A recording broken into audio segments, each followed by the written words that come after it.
cette séance d'information sur le programme de partenariat territorial en lien avec les communautés des Laurentides du Calque. Je commence par vous expliquer pourquoi c'est intéressant pour vous d'appliquer pour ce programme-là. Eh bien, puisque vous êtes seulement en compétition avec les artistes de votre région, il y a un meilleur taux d'acceptation, donc plutôt que d'être en compétition avec tous les applicants du Québec, c'est vraiment juste pour la région. Donc, il y a des budgets qui sont réservés pour les artistes et les organismes d'ici. Puis c'est aussi une opportunité pour vous de créer des partenariats sur le territoire, parce qu'on va le voir plus tard, c'est un des objectifs du programme, que les artistes créent des liens avec les organismes et les entreprises de la région. Et les critères d'admissibilité sont un petit peu plus souples que dans le programme régulier, donc il y a plus de projets qui peuvent être acceptés, là, plus de variété. Le fonctionnement de l'entente, eh bien, il y a 50% du montant qui provient du Conseil des arts et des lettres du Québec et l'autre 50% provient d'un partenaire des Laurentides. Donc, les partenaires dans notre région, ce sont les 8 MRC, incluant la ville de Mirabel, ainsi que la ville de Saint-Jérôme. Donc, par exemple, si votre MRC donne 40 000 $, bien, le CALC va aussi donner 40 000 $, donc il y a un 80 000 $ qui est disponible dans votre MRC. Les dossiers sont analysés par des jurys de pairs, qui sont des artistes ou des travailleurs culturels de la région des Laurentides. Et les bourses sont octroyées selon la sélection des jurys. Donc, ils vont mettre des notes et les bourses vont être octroyées jusqu'à temps que l'enveloppe soit complètement épuisée. Et tous les projets sont évalués par le même jury. Donc, autant les projets des artistes que des organismes, c'est le même jury. Donc, il n'y a pas de quota là, en termes de nombre d'organismes acceptés par rapport au nombre d'artistes acceptés. C'est vraiment selon les projets. Et les budgets sont différents selon la MRC, parce que comme j'ai dit plus tôt, c'est vraiment la MRC ou la ville qui a une entente avec le CALC. Donc, chacun décide de combien ils veulent donner. Donc, selon là où vous vous situez, il y a peut-être plus grande chance d'être accepté ou moins grande chance, dépendamment des montants et bien sûr du nombre de personnes qui appliquent. Le programme s'adresse à tous les secteurs artistiques qui sont soutenus au Conseil des arts et des lettres du Québec, donc les arts du cirque, la danse, les arts multidisciplinaires, la littérature, les arts numériques, les métiers d'art, l'art visuel, la musique, la chanson, la recherche architecturale, le cinéma et la vidéo, le théâtre et le conte. Les critères d'admissibilité, bien, il faut avoir votre résidence principale sur le territoire, donc dans les Laurentides. Et vous devez aussi avoir soit participé à au moins une production en dehors de votre formation dans un contexte reconnu par les pairs, ou avoir produit et diffusé au moins une œuvre publiquement dans des lieux ou dans un contexte reconnu par les pairs et en dehors de votre formation. Pour les collectifs d'artistes, c'est possible d'appliquer, mais il faut que vous sachiez que le montant va être attribué seulement à l'artiste demandeur. Donc, il faut que vous nommiez dans votre collectif un artiste qui répond aux critères, qui peut déposer la demande. C'est lui qui va recevoir le montant, puis ensuite, c'est lui qui va répartir le montant de la bourse entre les différents membres du collectif. Donc, il va être responsable de la gestion du budget et du projet. Il y a 2 volets auxquels vous pouvez appliquer. Le premier, c'est la création, production, rayonnement. Et le second, c'est le volet mobilité. Sachez qu'il est possible de déposer une demande dans chaque volet, mais que vous allez être en compétition, évidemment, avec vous-même, parce que c'est le même jury qui va juger tous les projets dans les 2 volets.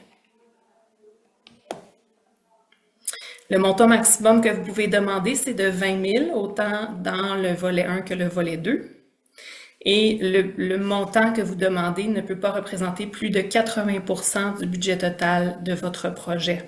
Donc, l'autre 20% doit provenir d'un ou de plusieurs partenaires, soit en argent ou en échange de services. Donc, par exemple, ici, si vous demandez une bourse de 20 000 au CALC, il faut que votre budget total soit de 25 000. Donc, le 5 000 restant doit provenir de vos partenaires. Comme on a dit, ce programme-là spécialement vise à créer des liens avec des partenaires dans la région.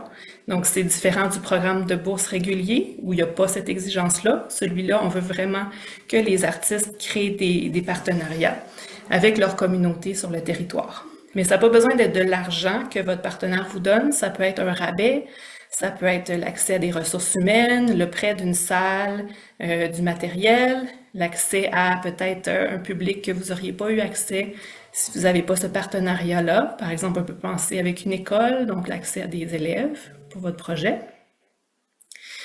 Donc, les partenaires ne sont pas obligés d'être du milieu culturel. Vous pouvez penser à n'importe quelle entreprise, un coiffeur, un garagiste, n'importe quelle entreprise peut être un partenaire pour vous. Même chose pour les municipalités, bibliothèques, etc. Et les projets ne sont pas forcément des projets de médiation culturelle, ça peut être de toutes sortes de projets artistiques. On va voir en premier les critères pour le programme Création, Production, Rayonnement, qui est le volet 1. Les objectifs du programme, donc il y en a 3. Si vous répondez à au moins un des 3 objectifs, c'est parfait. La demande peut être soutenue. Alors, le premier objectif, c'est de soutenir des projets de création, de production et de diffusion qui favorisent les liens entre les arts et la collectivité. Le deuxième objectif est de favoriser l'accessibilité et la promotion des œuvres artistiques et littéraires auprès de la population locale et régionale. Et le troisième, contribuer au développement des artistes et écrivains québécois de toute génération et de toute origine. Donc, voilà. Les types de projets admissibles, on a 4 exemples ici de projets. Projet de création ou de diffusion favorisant la réalisation d'un engagement professionnel permettant une prestation publique. Un projet faisant appel à une collaboration inédite avec une maison d'enseignement, une bibliothèque ou une instance municipale. Un projet de création ou de diffusion faisant appel à l'exploitation des ressources et des technologies de pointe. Un projet impliquant des intervenants ou des groupes communautaires dans le processus de création ou de diffusion. Donc, ce sont des exemples. Si votre projet ne rentre pas dans un de ceux-là, c'est pas grave, il peut être mis quand même. C'est juste des exemples pour vous donner un petit peu une idée de ce qui est possible. Les projets qui seraient inadmissibles. Des projets réalisés dans le cadre d'un programme universitaire, un projet relié au milieu de la recherche universitaire et de l'édition scolaire, un projet qui vise le démarrage d'une entreprise ou d'un atelier de création conçu à des fins commerciales, un projet portant sur la réalisation d'un plan d'affaires ou de commercialisation, un projet à caractère didactique et historique, et un projet lié à une campagne de financement. Donc, tous ces projets-là ne seraient pas acceptés dans ce programme-là. Les dépenses admissibles, pas mal toutes les dépenses sont admissibles dans ce programme. Donc, les frais de création, ça inclut votre cachet en tant qu'artiste, votre frais de subsistance qu'on appelle parfois, les frais de recherche, les frais d'expertise, incluant les honoraires des autres personnes que vous employez pour le projet, le cachet des artistes participants et des collaborateurs, les frais de transport et de séjour, les frais de réalisation tels que la location d'un atelier, l'achat de matériaux, la location d'équipements, les frais de promotion. Et l'achat d'équipements spécialisés peut être admissible s'il est vraiment nécessaire à la réalisation du projet. Donc, par exemple, si vous mettez dans votre projet l'achat d'un ordinateur portable, si vous le justifiez parce que, par exemple, votre projet, c'est une installation vidéo dans laquelle l'ordinateur doit toujours être sur place lors de la présentation de l'installation, là, ça peut être justifié. Autrement, c'est plus dur à justifier l'achat d'un ordinateur. Donc, le matériel doit vraiment, vous devez prouver que vous ne pouvez pas soit le louer ou le trouver d'un autre moyen, puis qu'il est vraiment essentiel à votre projet. Le programme Mobilité, celui-là, c'est vraiment pour encourager la circulation des artistes et des créations artistiques et littéraires à l'intérieur d'une MRC ou sur différents territoires et pour favoriser la circulation des artistes dans le cadre d'un projet de création ou de ressourcement. Donc, les types de projets, ça pourrait être la réalisation d'un projet de recherche et de création incluant la recherche préliminaire, le développement et les expérimentations techniques dans un nouveau contexte, dans une classe où vous n'êtes jamais allé. Présenter ou diffuser votre œuvre pour participer à des ateliers ou assister à une conférence, un séminaire, un symposium ou un colloque dans le cadre d'un événement ou d'une manifestation artistique littéraire. Pour participer à un atelier de ressourcement auprès d'un organisme ou à une activité de ressourcement auprès d'une personne ressource. Tout autre projet qui permette le rayonnement de l'artiste, de l'écrivain ou de son œuvre. Et les projets inadmissibles, on les verra pas parce que c'est la même chose que le programme précédent. Les critères d'évaluation sont les mêmes pour les 2 volets, la qualité du travail artistique, l'intérêt et la pertinence du projet et la faisabilité du projet. Donc, la cohérence entre les différents éléments qui sont le texte, le budget et l'échéancier. Les formulaires, vous allez les trouver sur mon dossier Calc. Alors, si vous n'avez pas déjà créé votre dossier Calc, je vous invite à le faire le plus rapidement possible. Quand vous allez sur le site web du Calc, en haut à droite, il y a l'onglet Mon dossier Calc et c'est là que vous allez pouvoir le créer.